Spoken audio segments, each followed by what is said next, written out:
Hello internet friends, happy Monday.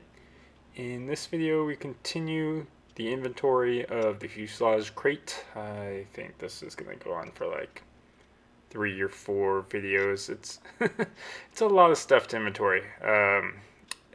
As you can see, there's a lot of aluminum parts that come that are ribs and bulkheads and spars and all kinds of stuff. Skins, right? So you gotta inventory all those, make sure those showed up, and then comes the fun part of going through all the bags and inventorying all the parts in the bags. And luckily there's an inventory checklist, so you just have to count.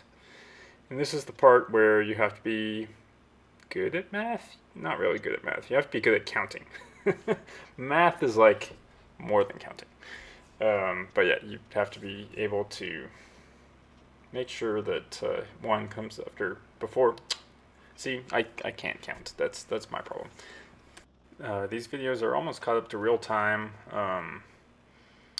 I surprisingly basically didn't do any work in July. Actually, it's not that surprising. It was hot in the garage. So now that I have my bigger cooler, that seems to be working amazing.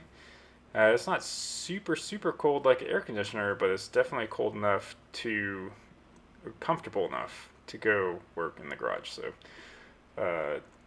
glad I have a solution there. You'll see that in a few videos. But it's actually making a huge difference. I'm able to go outside, in the middle of the afternoon and work on stuff. Today I didn't get that much done. I had to, what did I have to do? I had to fix a sprinkler system. Then I had to fix a dishwasher. And then by the time I got out to work on the plane, it was late afternoon. But I got about 4 hours in. So anyway, in about 5 videos we'll be caught up to real time, hopefully. I did also spend an hour writing my senator and congresswoman because there are, in response to the FAA's new policy on flight training for higher compensation, I think I got that backwards, for compensation or higher, there's 2 bills that are sponsored in the Senate and the House, Senate 2458 and HR 4546, called the Certainty for General Aviation Pilots Act of 2021. So I spent an hour writing up a letter, sending to them, saying, please vote for this, so that way we can get back to normal and have flight training be training, and not have flight training be carrying a person for compensation or hire. And if anyone wants to steal or modify what I already wrote, maybe I'll just put what I wrote in the comments so you can copy it and then modify it and send it to your congressperson or senator. Which it is important to let them know about the issues, right? They can't track all the issues, and the government's a big place, and right, one little change in verbiage and policy, I don't expect them to be aware of it. So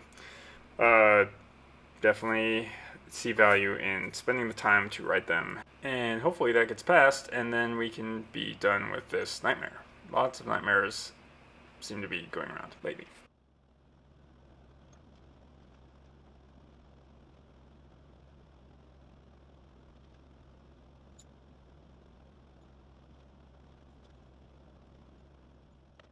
Okay, and a quick shot of me putting away parts in my ceiling rack, and amazingly, all of my fuselage parts are sitting up there.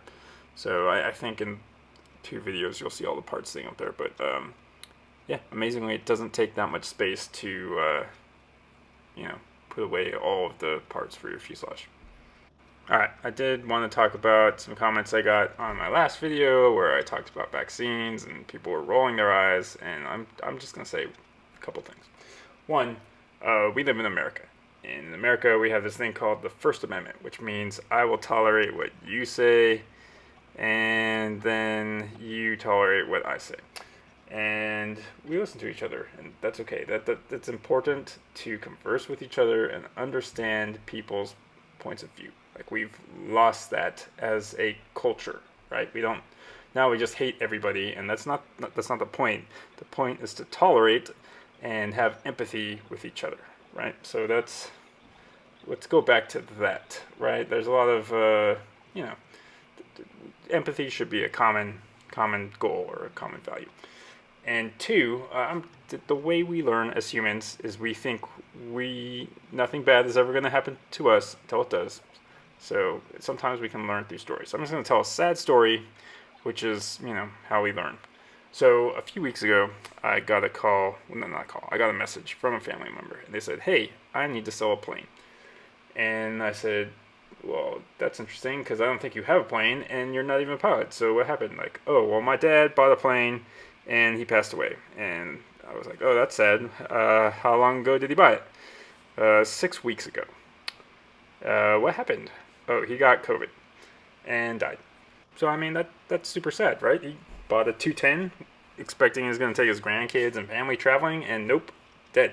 Never going to use it. In fact, now they have a huge problem in that they have a 210 that they need to sell. And they were like, how do I sell it? I was like, well, number one, go grab the logbooks, right? Like, the plane's worth nothing without that. So luckily they grabbed that. But two, like, now they have to sell a plane. They got to get an annual, right? Like, I mean, it's still an annual. But by the time they get it sold, they'll have to do that. And it's just a giant headache. When really, months ago, this guy was eligible for the vaccine. Like, he could have just taken it and probably would have never had a problem. And so this is what I'm talking about. When I'm like, don't be an idiot. I mean, I grew up conservative in a conservative family. I know it's hard to have empathy until something happens to you, and they're like, oh no, this is a real thing that could happen. So that's all I'm saying is, let's have empathy with each other and look out for each other. That's all I'm trying to do. So anyway, in the next video, we'll still be learning to count. See you then.